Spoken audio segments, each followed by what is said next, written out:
In workplace investigations, informed consent is an important ethical principle that focuses on making sure everyone involved understands what is happening and agrees to participate with a clear understanding of their rights, the process, and the possible outcomes.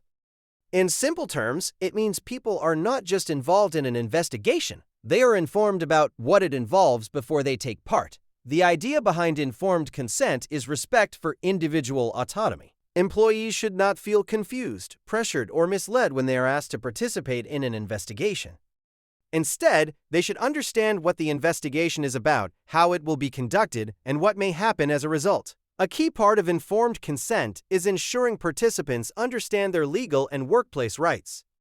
This may include the right to representation, such as union support or legal counsel where applicable. Employees should know whether they are simply witnesses, complainants, or respondents, and what that role means in terms of expectations and responsibilities.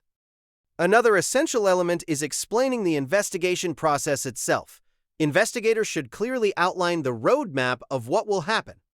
This includes how interviews will be conducted, what kinds of questions may be asked, how information will be recorded and stored, and who may eventually have access to the findings. When people understand the process up front, it reduces anxiety and builds trust in the system. Informed consent also requires clarity about potential outcomes.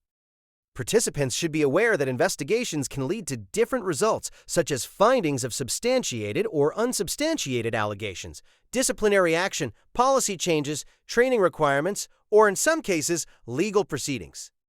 While the exact outcome cannot be predicted, people should understand the range of possible consequences. Another critical aspect is the limits of confidentiality.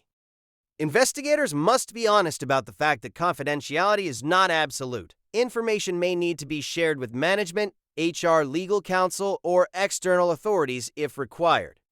Explaining these limits upfront helps prevent misunderstandings and ensures participants are not misled about how their information will be used. In practical terms, informed consent is especially important during interviews. Before asking questions, investigators should explain the purpose of the interview, confirm the person understands their role in the process, and ensure their participation is voluntary.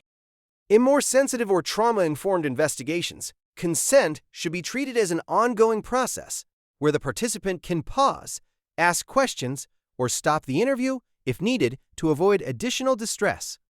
Informed consent is also important in data collection and digital investigations. When reviewing emails, device data, or electronic records, investigators must ensure they are acting within legal authority and organizational policies. Employees should generally be aware, often through workplace policies or acceptable use agreements, that company systems may be monitored or reviewed during investigations. In cases involving whistleblowers or anonymous complaints, consent becomes more complex. Investigators must be careful about how information is used while still protecting the identity of the reporting individual. Where possible, whistleblowers should understand how their information will be handled and what steps may be taken to verify their claims. A further ethical consideration is the capacity of the individual giving consent. Not everyone may be in a position to fully understand or process the information being provided. For example, someone who is highly distressed, experiencing mental health challenges, under medication, or recovering from trauma may need additional support.